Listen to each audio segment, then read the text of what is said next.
Épisode numéro 257 de Bonjour PPC, on va parler d'art, on va parler de digital, on va parler d'un mariage réussi entre la rigueur et l'émotion. Le numérique, vous le savez, c'est d'abord la combinaison de 0 et de 1. C'est le royaume des matheux, des scientifiques, des talents, des experts du calcul, de ceux qui adorent le rationnel, les choses carrées, la démonstration par les faits, par l'épreuve, par le raisonnement. Les équations sont leur aire de jeu préférée, la pensée par les chiffres, leur terrain de chasse. La rigueur est, de leur point de vue, une force. À l'opposé, les artistes.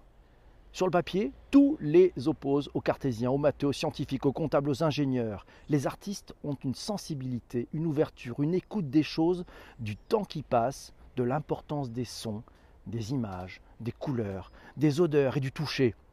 Pour eux, pour les artistes, tout n'est qu'émotion, sens et sentiment. Les 5 sens sont leur terrain de jeu. Pour eux, le plus important est probablement de faire passer un message, de faire passer une émotion, de la transmettre, de faire réfléchir le spectateur, le lecteur, l'auditeur, le visiteur. Avec le digital, ce digital qui change tout, les scientifiques peuvent-ils devenir les meilleurs amis des artistes? Et les artistes peuvent-ils aller encore plus loin dans l'acte de création, dans l'enchantement de l'expérience offerte avec leur œuvre à leurs spectateurs? Comment peuvent-ils aller encore plus loin dans leur capacité à concevoir, à créer, à réaliser? Comment peuvent-ils aller encore plus loin dans leur capacité à faire rayonner leur talent et à toucher leur public, même à l'autre bout du monde? Comment les artistes s'emparent du digital, on en parle dans cet épisode de Bonjour PPC, le digital pour tous. Et c'est Julie, oui, Julie qui a fondé Digital Art, ouais, qui me dit: l'art a entièrement trouvé sa place dans le digital. Il peut se diffuser partout avec pour objectif de le rendre accessible à tous, par exemple via des galeries virtuelles. Il est dans la continuité de l'art plus traditionnel.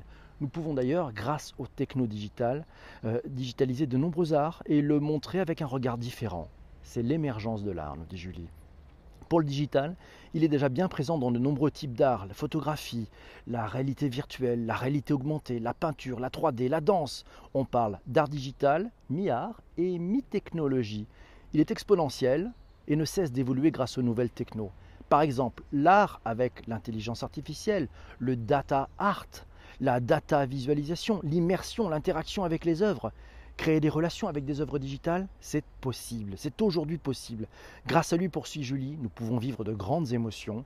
L'art digital révèle de nouveaux types d'artistes qui révolutionnent le secteur de l'art traditionnel. Il crée de nouveaux outils, mais rappelons-nous que c'est l'humain avant tout. Art digital, on en parle aujourd'hui dans cet épisode. Bonjour à Virginie qui vient de nous rejoindre, la team Strasbourg et la magie digitale. Salut Pierre, il est là. Bonjour à tous, bonjour Dominique aussi. Alors, la question posée à Twitter, on a posé une question à Twitter en demandant: selon vous, l'art a-t-il trouvé sa place dans le digital et le digital a-t-il trouvé sa place dans l'art? Et c'est Gaz Parisienne qui nous dit: oui, l'art a sa place dans l'art et inversement. À mon avis, le digital est un outil en plus que les artistes peuvent ou non s'approprier, permettant une diffusion des productions artistiques, et pour les artistes sans réseau classique, ça permet de se faire connaître plus facilement. Et oui, l'art à l'ère digitale, un article trouvé dans digitalcorner-wavestone.com. Il date de 2017, mais je vous mets le lien dans les notes d'épisode. Vous pourrez le lire entièrement, cet article, dans les plateformes de podcast préférées. Cassant les frontières physiques via le digital, Google permet à n'importe quelle personne disposant d'Internet de visiter virtuellement des collections internationales telles que celle du MoMA, le Museum of Modern Art à New York, de la National Gallery de Londres ou encore du musée d'Orsay. Sous l'égide du Google Cultural Institute, ces visites sont proposées sous un format similaire à Google Earth, avec aussi des possibilités d'archivage intelligent.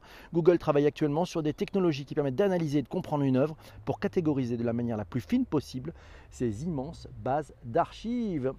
Il en manquait une, elle est arrivée, c'est Isabelle. Et justement, Isabelle qui se pose aussi la question de l'accession à l'art avec les blogs, les artistes et galeries qui s'approprient les outils et se rendent plus visibles. Les artistes détournent immédiatement la moindre innovation. C'est très enthousiasmant.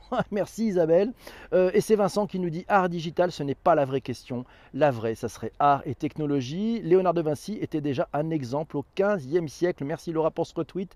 Et c'est Christian qui dit: bien vu Vincent, exact, de tout temps. Et Céline qui rajoute: ajoute Vincent, ce que tu dis va complètement dans le sens de ce qu'évoquait cet artiste lors du Digital Art. Elle nous parle d'un artiste merveilleux qui s'appelle Alagraphie, qui utilise l'intelligence artificielle sous la forme de Deep Learning. Vous pourrez retrouver ses commentaires dans le thread sur Twitter. Adobe, ah oui, c'est 4 lettres qui nous dit Adobe a fait appel à des artistes cet été pour son lancement dans la réalité augmentée et la réalité virtuelle. Quelle bonne idée! Bonjour à Diabolo Mouton qui nous dit que le sujet est intéressant. Arrêt digital sur le fil du retour de la 15e Biennale d'art contemporain. Premier regard de Corinne. Elle nous signale l'artiste Eva Lost, l'artiste belge qui s'intéresse à la circulation des images entre la réalité, la mémoire, la réminiscence et l'existence virtuelle de ces images. Et Corinne qui nous dit que dans cette 15e biennale à Lyon, on parle et on voit beaucoup d'hybridation machine-homme pour créer une nouvelle réalité qui questionne demain. Quelle relation au vivant l'homme entretient dans un écosystème qui ne lui appartient définitivement pas. Merci à Fabienne pour ce retweet. Elle doit filer notre ami Life, on la retrouvera probablement demain. Cité millénaire, tiens, moi j'ai fait une expérience assez extraordinaire qui va dans le sens de cette relation au vivant qu'entretient l'homme finalement dans un écosystème. Cité millénaire, c'était un voyage virtuel de Palmyre à Mossoul. Ça a eu lieu à l'Institut du monde arabe.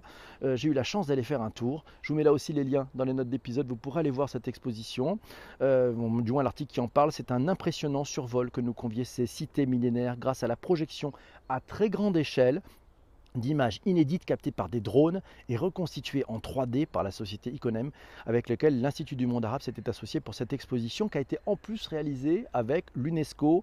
Au centre de chaque espace, il y avait une table de médiation dynamique circulaire qui permettait d'appréhender les images virtuelles projetées, situer les édifices, les quartiers et les monuments endommagés, et ça reconstituait l'histoire. Et oui, l'histoire de Palmyre à Mossoul. Il y a beaucoup d'émotions. En place pour le train pour Metz, très dynamique en art et art numérique. Ah oui, merci beaucoup Isabelle. Fabienne nous dit, tiens, une œuvre d'art créée par une intelligence artificielle sur le catalogue de Christie's. C'est un article trouvé dans atlantico.fr. Je vous mets là aussi le lien dans la note de l'épisode. Christie's a proposé lors d'une vente qui a eu lieu du 23 au 25 octobre 2018 une toile intitulée Portrait of Edmond Bellamy. Ça a été créé par une intelligence artificielle nommée GAN. Ouais, GAN, c'est un acronyme, ça signifie réseau contradictoire génératif. En anglais, c'est Generative Adversarial Network. Yes. L'intelligence artificielle GAN travaille à partir d'une base de données de 15 000 portraits, constitue des synthèses et tente de se faire passer pour une vraie peinture. Ah non, non, non, non, non, j'ai retrouvé un article dans medium.com. Une intelligence artificielle ne peut pas ressusciter Rembrandt. Avez-vous entendu parler de The Next Rembrandt? The Next Rembrandt, c'est une œuvre résultant de l'ambition de redonner vie à l'artiste pour créer une nouvelle peinture. Ce n'est pas l'œuvre d'un ingénieux faussaire, non, non, mais l'œuvre d'une intelligence artificielle. Ça a été mis au point par Microsoft et ING. Alors on peut se poser la question, et l'auteur de cet article dans Medium nous dit, ce procédé ne condamne-t-il pas l'auteur à être prisonnier de son propre style?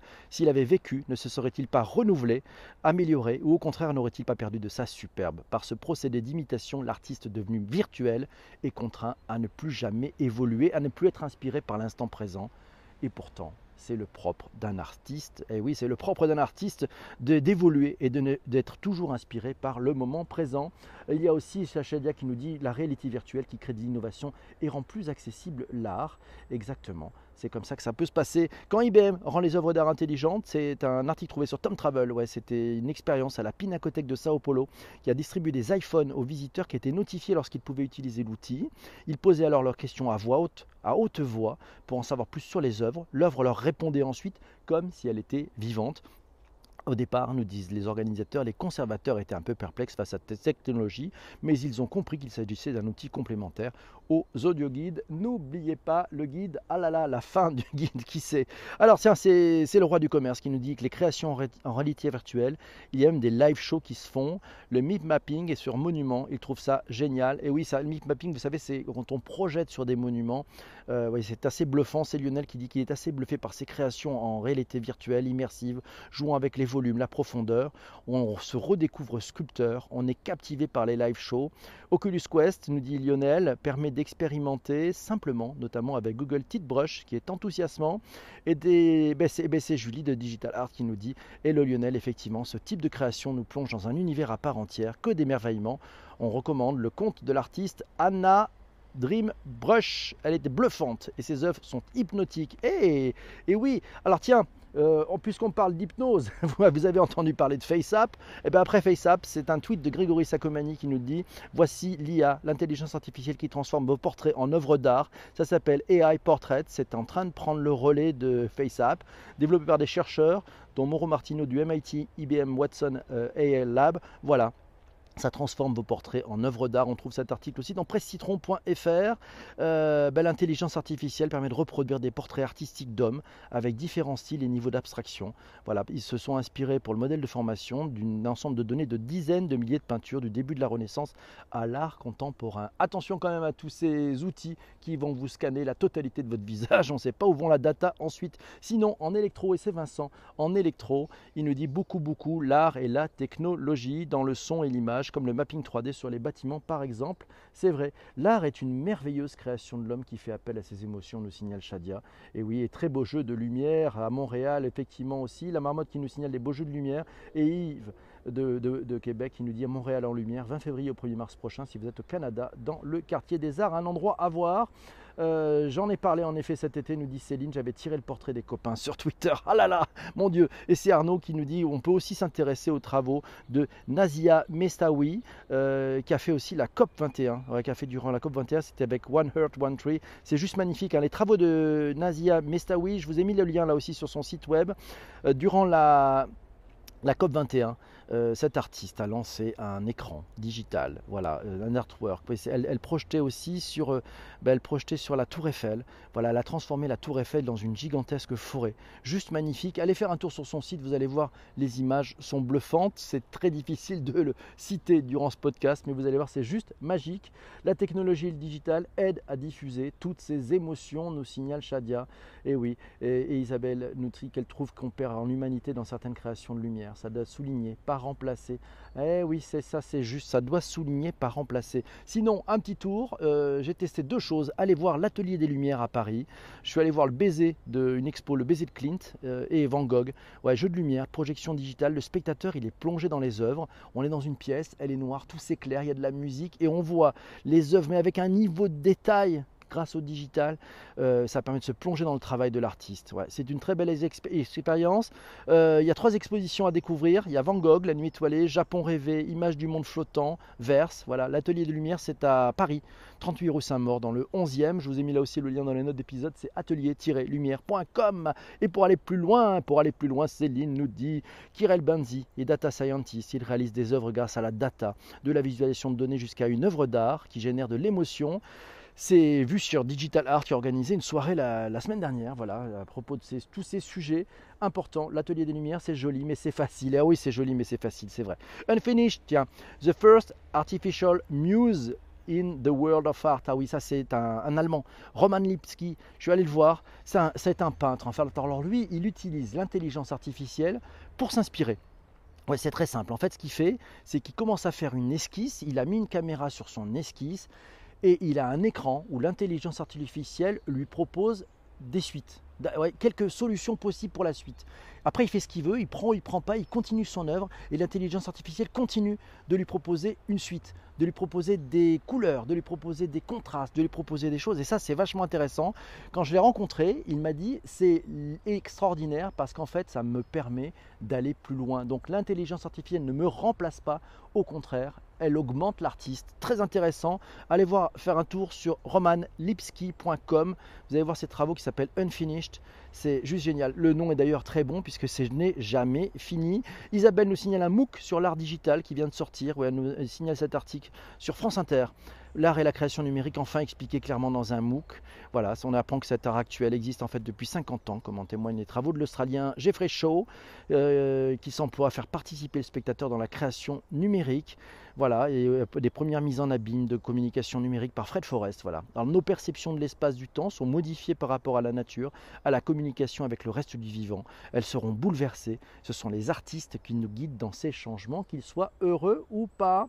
Et Arrêt Digital, ils sont présents là-bas, ils ouvrent de nombreuses possibilités. C'est ça qui est possible, bien sûr. C'est ça qui est intéressant.